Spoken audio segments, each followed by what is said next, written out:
پیغمبر صلی الله علیه وسلم پر هغه هدایت ایمان راوړی دی چې د هغه د رب لخوا پر هغه نازل شوی دی او څوک چې د دې پیغمبر صلی الله علیه وسلم منونکي دي هغوی هم دا هدایت د زړه په مینه منلی دی.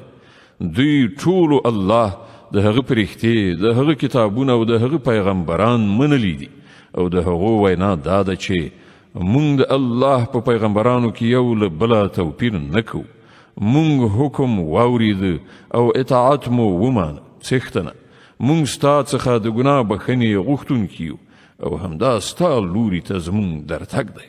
الله هیڅ ساکښته د هغه له وسې پورته مسؤلیت نه متوجه کوي. هر چا چې څه ښه کړي دي د هغو میوه د همغه ده او چا چې څه بدي کړې ده د هغې ګناه پر همغه ده. مؤمنانو تاسې داسې دعا وکړئ: ای زمونږ ربه، که له موږ نه څه هیر او خطا صادره شي موږ پرې مه نیسه. څښتنه پر موږ هغه پیټی مه ږده چې له موږ نه مخکنیو خلکو باندې دې ایښی و. زموږ څښتنه د کوم پیټي پورته کولو چې په موږ کې وس نشته هغه پر موږ مه ږده. له موږ سره آساني وکړه. زموږ له ګناهونو څخه تیر شه. پر موږ رحم وکړه.